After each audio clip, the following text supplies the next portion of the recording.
नमस्कार। आप सभी को प्रणाम करता हूं। राजस्थान के सभी प्रबुद्ध नागरिकों को, समाचार पत्रों के संपादकों को, सभी नेताओं को और सभी सक्रिय लोगों को और सभी बुद्धिजीवियों को प्रणाम करता हूं। मैं एक प्राइवेट स्कूल संचालक हूं साहब। एक प्राइवेट स्कूल का संचालन करता हूं। रोज अखबारों में गाली सुनता हूं साहब। मैं बहुत बड़ा गुनाह कर रहा हूं। मैं शराब नहीं बेचता, फिर भी गाली सुनता हूं। प्राइवेट स्कूल वाले लूट रहे हैं, लूट रहे हैं, लूट रहे हैं। इनकी फीस माफ करो 3 महीने की।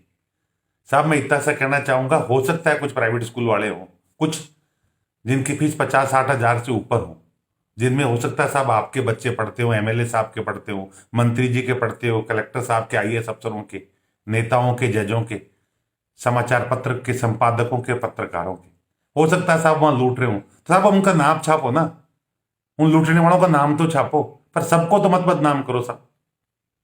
मैं थोड़ी सी आपको बता देना चाहता हूं साहब, हम कौन है। हम एक बीएड किए हुए लोग हैं जो सरकार से नौकरी मांगने गए थे। सरकार के पास नौकरी नहीं थी साहब, तो हमने सोचा शिक्षा का काम कर लें।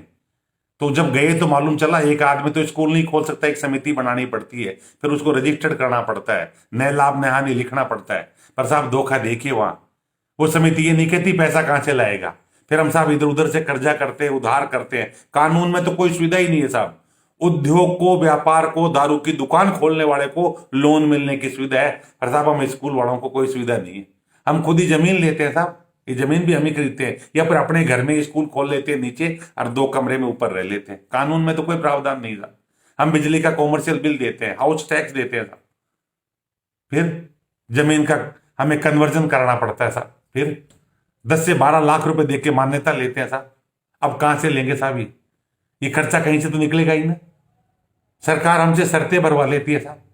टीचर को तनख्वाह नहीं दे तो कार्रवाई करे, बच्चे को पढ़ाए, बच्चा फीस नहीं दे तो उसका नाम नहीं काट सकते साहब, उसकी टीसी नहीं रोक सकते, उसकी मार्कशीट नहीं रोक सकते। वो बोर्ड से जाके डुप्लीकेट मार्कशीट ले आता है।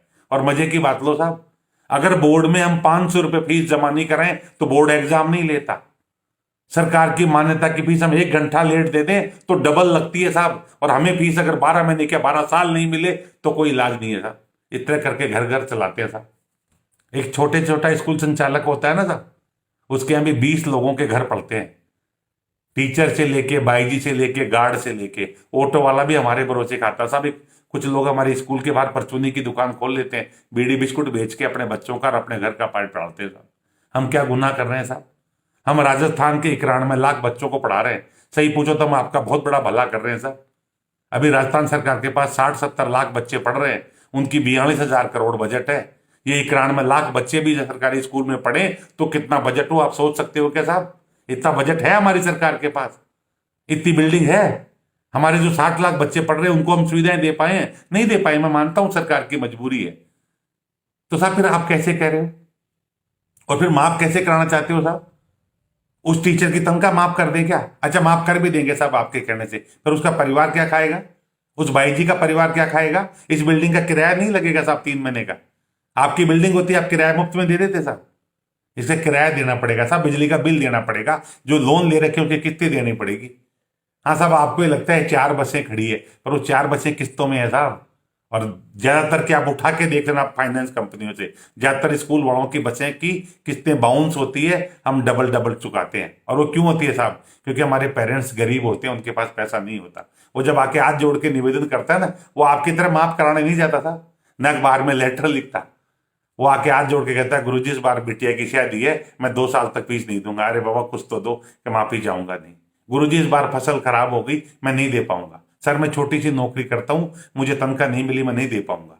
चाहे शहर हो चाहे गांव हो, जो छोटा आदमी है उसके बच्चे हमारे यहाँ पढ़ते हैं, और वो सीधा हमसे आके बात करता है। वो चिट्ठी नहीं लिखता, न सरकार को, न मंत्री को, न मुख्यमंत्री को, और वो ना किसी एमएलए के पास जाता।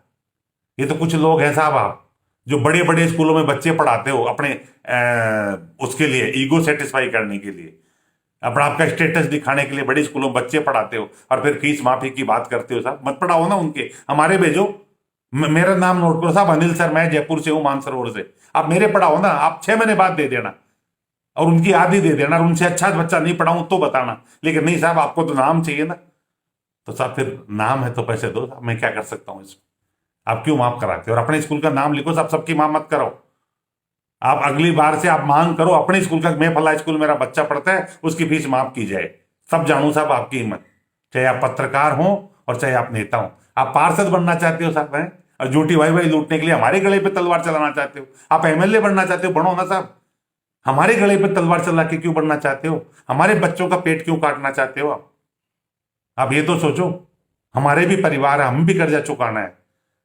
आइंदा से हाथ जोड़ के निवेदन करूं साहब, कभी फीस माफी की बात करो तो अपने स्कूल का नाम लेके उसकी माफ करो। और पत्रकार महोदय से आपसे निवेदन करूंगा, पत्रिका से विशेष रूप से, आप खूब छापते हो साहब, लूटने लग गए, अब लूटने के दिन आ गए। अरे साहब, अखबार, कोरोना में अखबार आया था, रोज आप लिख रहे थे इनको पैसा दो, इनको पैसा दो, इनको पैसा दो, एक सेवा की खबर है साहब, सभी कर रहे हैं। हम ऑनलाइन एजुकेशन दे रहे हैं, हम भी तो कोरोना योद्धा है साहब। हम घर में बैठे हैं तो हम भी कोरोना योद्धा है साहब। हम सब सड़कों पे आ जाए तो आपके कोरोना योद्धा संभाल लें क्या? नहीं, हम आपका कहना मान के घर में बैठे हैं, हम भी कोरोना योद्धा है। हम आपका अखबार पढ़ रहे हैं, ये भी कोरोना योद्धा है। वरना कोरोना के डर से आपका अखबार बंद कर दें तो साहब आप पे क्या गुजरेगी सोचना कभी। आप एक दिन लेट नहीं कर सकते, आप उसका पैसा थोड़ी ला रहे हो। वो जो आपका होकर आता है उसके इतना पैसा है क्या साहब? नहीं, आपके अखबार का पैसा भी है, पर आपने तरीका, क्योंकि आप अखबार में लिख सकते हो। तो साहब मैं ये कहूंगा, जो लूट रहा है उसका नाम छापने की मत रखो, हर किसी को बदनाम मत करो, क्योंकि गरीब के पेट पे लात मारोगे तो वो लात उल्टी भी पड़ सकती है। हर किसी को बदनाम नहीं साहब। जो चोर है उसको चोर करना सीखो, और सही है सही करना सीखो। कि आपके नजर में एक भी ऐसा प्राइवेट स्कूल नहीं है जो अच्छे काम कर रहे हैं, आप उनका नाम छापो। आप ये कहो कि नहीं, जो लूट रहे हैं उन पे लगाम लगे और जो सही कर रहे हैं उनको शाबाशी मिले। मैं राजस्थान सरकार को तो फिर भी धन्यवाद दूंगा, माननीय मुख्यमंत्री और शिक्षा मंत्री जी को दिल से धन्यवाद देना चाह रहा हूं सर। पहली बार कोई सरकार है जो न्याय कर रही है। हमारे मुख्यमंत्री जी को मैं धन्यवाद दूंगा। पहली बार किसी मुख्यमंत्री ने अपने मन से ये कहा है कि मैं ये देखूंगा कि स्कूल के ताले भी नहीं लगे। धन्यवाद साहब। जनता का और राजा का ये फर्ज भी होता है, लेकिन ये फर्ज नहीं होता कि एमएलए बनने के लिए, पार्षद बनने के लिए आप गलत मांग उठाओ। ये बीजेपी के जो नेता मांग कर रहे हैं, मैं उनसे ये कहना चाहूंगा, करा दो, आपकी दिल्ली सरकार से पैसा दिलवा दो, फंड हम तो माफ कर देंगे। आप अपने एमएलए फंड से पैसा दो, हम तो माफ कर देंगे। आप सरकार के बाहर हो तो कुछ भी मांग कर लो, वेरी गुड साहब। जब आप सरकार में आओ तो करके दिखाना।